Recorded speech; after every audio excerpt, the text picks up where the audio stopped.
नमस्कार दोस्तों, मैं हूं एडवोकेट दीपेंद्र सिंह और आप देख रहे हैं लीगल क्योर यूट्यूब चैनल। दोस्तों, इस चैनल के माध्यम से हम आपके लिए सभी प्रकार के लीगल अपडेट्स और जो भी हाई कोर्ट सुप्रीम कोर्ट में केसेस चल रहे हैं उनसे संबंधित जो भी इम्पोर्टेंट इन्फॉर्मेशन है और दोस्तों डिस्ट्रिक्ट कोर्ट्स की प्रक्रिया एवं दलीलों से संबंधित सभी प्रकार की जानकारी आपके लिए लाते रहते हैं। दोस्तों, इस चैनल के माध्यम से हम अपने सभी वकीलों और युवा साथी जो भी LLB कर चुके हैं उनके लिए जो एग्ज़ाम्स गवर्नमेंट एग्ज़ाम्स हैं और लॉ से संबंधित और जो भी इंटर्नशिप्स की अपडेट्स हैं आपके लिए लाते रहते हैं। तो आपने अगर हमारे यूट्यूब चैनल को अभी तक सब्सक्राइब नहीं किया है तो ज़रूर दोस्तों यूट्यूब चैनल को सब्सक्राइब कर लें। और दोस्तों, ऐसी इन्फॉर्मेशन अपडेट हम अपने टेलीग्राम चैनल पर भी देते रहते हैं। तो आपने अगर हमारे टेलीग्राम चैनल को ज्वाइन नहीं किया है तो नीचे डिस्क्रिप्शन में लिंक दिया हुआ है, वहां पर जाकर आप टेलीग्राम चैनल को ज्वाइन कर सकते हैं। वहां पर जुड़ने के अनेकों और फायदे हैं। पढ़ाई लिखाई संबंधित मटेरियल भी हम वहां पर भेजते रहते हैं। दोस्तों, आज हम बहुत ही एक अहम मुद्दा लेके आए हैं। हमारे सभी अधिवक्ता साथी जो कि ऑल इंडिया प्रैक्टिस करना चाहते हैं उनके लिए एक बहुत ही इम्पॉर्टेंट एग्ज़ामिनेशन लिया जाता है बार काउंसिल ऑफ इंडिया के द्वारा, वो है ऑल इंडिया बार एग्ज़ामिनेशन। तो ऑल इंडिया बार एग्ज़ामिनेशन के क्या क्या फ़ायदे हैं, उसको क्यों देना चाहिए, जो भी LLB ग्रेजुएट कर चुके हैं जिन्होंने अपना स्टेट बार काउंसिल में रजिस्ट्रेशन करा लिया है तो उनको ऑल इंडिया बार काउंसिल का ये एग्ज़ामिनेशन क्यों देना चाहिए, उसके बारे में यह वीडियो लाया गया है। इसके बारे में दोस्तों हम आपको 4 से 5 एडवांटेजेस बताएंगे जो इसके फ़ायदे हैं और जिसके बिना अगर कोई भी अधिवक्ता नहीं जो है इसको नहीं देता है तो वह प्रैक्टिस में उसको कई तरीके की मुश्किलें आ सकती हैं।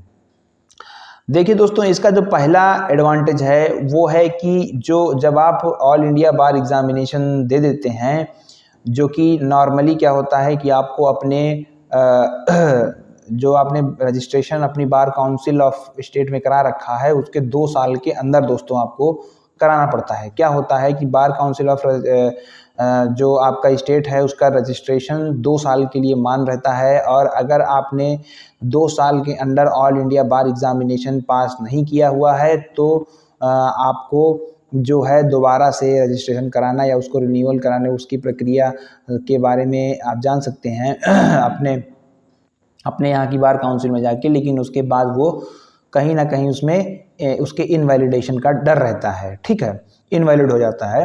तो इसलिए जो आपका ऑल इंडिया बार एग्ज़ामिनेशन है वो 2 साल के अंदर, रजिस्ट्रेशन के 2 साल के अंदर आपको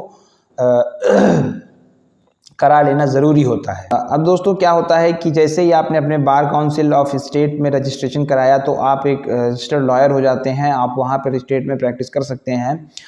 लेकिन जैसे ही आपने ऑल इंडिया बार एग्ज़ामिनेशन को फॉर्म भर दिया और उसको जो मिनिमम क्वालिफाइंग स्टैंडर्ड है उसके आपने उसको क्वालिफाई कर लिया और आपको सर्टिफिकेट मिल गया क्वालिफाइंग का, तो आप एडवोकेट बन जाते हैं, एक रजिस्टर्ड एडवोकेट बन जाते हैं और आप देश के किसी भी कोर्ट में अपना केस, अपने क्लाइंट का केस जो है ले सकते हैं। ठीक है।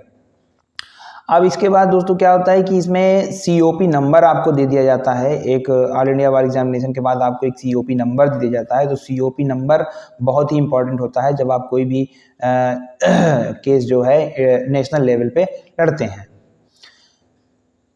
अगला हमारा जो एडवांटेज है वो है कि जैसे कि कई सारे गवर्नमेंट एग्ज़ाम्स होते हैं दोस्तों जो कि एनरोलमेंट इन बार काउंसिल मांगते हैं। ठीक है, enrolment in bar as an advocate. ठीक है, तो उसमें जैसे कि आपका हो गया लॉ ऑफिसर के एग्ज़ाम्स हो जाते हैं बैंक में, PSU में, ठीक है, या किसी एजुकेशनल जो कि काउंसिल्स होती हैं प्रदेश की उनमें। ठीक है, तो कई सारे ऐसे विभाग हैं जहां पर आप एडवोकेट, रजिस्टर्ड एडवोकेट के साथ जो है फॉर्म भरने में मांगा जाता है कि ग्रेजुएशन होना चाहिए और रजिस्टर्ड एज एडवोकेट होना चाहिए। तो वहाँ पर भी ये आपको बहुत ज़्यादा ज़रूरी हो जाता है ये AIBE एग्ज़ाम। ठीक है। अब दोस्तों जो आपका तीसरा एडवांटेज है वह है कि जब आप ऑल इंडिया बार एग्ज़ामिनेशन दे देते हैं तब आप ऑल इंडिया बार काउंसिल में बार काउंसिल ऑफ इंडिया में आप एक रजिस्टर्ड अधिवक्ता हो जाते हैं और उसके अपने जो है वहाँ पर जब आपका नाम अंकित हो जाता है तो उसके अपने एडवांटेजेस हैं, जैसे कि वेलफेयर स्कीम के अंतर्गत आप आ जाते हैं, जो कि है 5 साल का 5 लाख का तक का बीमा आपको मिल जाता है, एक्सीडेंटल इंश्योरेंस बीमा मिलता है, ठीक है। और दोस्तों चौथे नंबर पर यही जो वेलफेयर स्कीम है ये और तरीके से आपको जो डिजीज़ेज़ हैं जो कि सीरियस होते हैं हमारे शरीर अधिवक्ता के, जो रजिस्टर्ड अधिवक्ता है उसके शरीर में जो भी ऐसे डिजीज़ आते हैं जो कि उसके मृत्यु को जो है प्रदर्शित करते हैं या फिर दिक्कत होती है ऐसी जिससे उनको जो है बहुत ही ज़्यादा सीरियस इलनेस हो जाती है, तो उसके लिए भी जो है उनको अनुदान पैसा दिया जाता है या फिर उनके ट्रीटमेंट का व्यवस्था कराई जाती है बार काउंसिल ऑफ इंडिया के द्वारा। और इसी वेलफेयर स्कीम में उनको प्रोटेक्शन भी दिया जाता है कि कोई भी अगर दिक्कत होती है तो सारे के सारे जो उनके जो दलीलें हैं, दिक्कतें हैं, उनको जो है बार काउंसिल ऑफ इंडिया सुनने की प्रयास करती है। अब दोस्तों जो 5वां एडवांटेज है वो कोई बहुत बड़ा एडवांटेज नहीं है, क्योंकि आजकल उसका बहुत ही मिसयूज़ हो रहा है। वो है कि गाड़ी में जो एडवोकेट का स्टिकर है लोग बाग लगा देते हैं कि हम अधिवक्ता का स्टिकर लगा लेते हैं। आपने कई सारे लोगों में देखा होगा गाड़ियों में।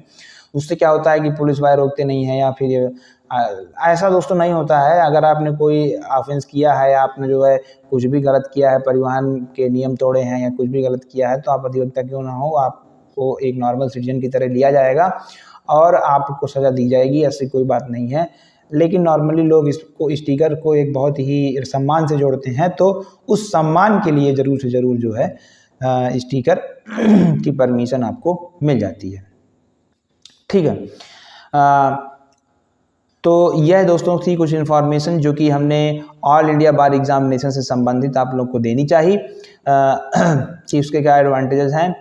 अब दोस्तों क्या है कि जो ऑल इंडिया बार काउंसिल का एग्जामिनेशन होता है वो हर साल होता है, ठीक है। हर साल उसमें एग्जामिनेशन की प्रक्रिया होती है, पूरा सिलेबस होता है, उसका हर चीज़ होती है।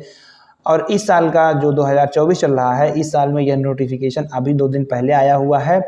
तो इस नोटिफिकेशन के अनुसार मैं आपको बता दूं, तो हालांकि इस पे मैं आगे वीडियो बहुत ही डिस्क्रिप्शन तरीके से बनाऊंगा, लेकिन एक नॉर्मल इन्फॉर्मेशन मैं आपको दे देता हूं कि इसका जो रजिस्ट्रेशन है वो 3 सितंबर से स्टार्ट हो रहा है और 25 अक्टूबर तक 25 अक्टूबर तक 25 अक्टूबर तक इसका रजिस्ट्रेशन चलेगा। वहाँ पर आप रजिस्टर कर सकते हैं जाके। और इसकी फ़ीस थोड़ा सा दोस्तों ज़्यादा रहती है, हालांकि अभी ने बार काउंसिल ने फ़ीस जो है नहीं वो किया है, क्या बोलते हैं, मेंशन किया है, लेकिन आपको जो है फ़ीस उसमें एक पर्टिकुलर देनी पड़ती है। अब इसका जो एडमिट कार्ड हो जाएगा दोस्तों वो आपका 18 नवंबर तक आ जाएगा और जो एग्ज़ामिनेशन है वह 24 नवंबर को शेड्यूल्ड है।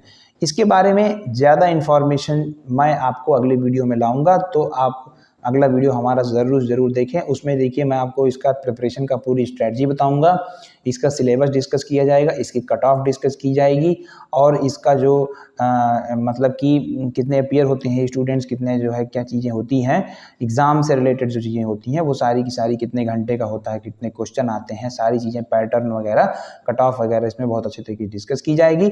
तो आप वह वीडियो भी कल वाला ज़रूर देख लीजिएगा, ठीक है। तो दोस्तों यह कुछ इन्फॉर्मेशन थी ऑल इंडिया बार काउंसिल संबंधित।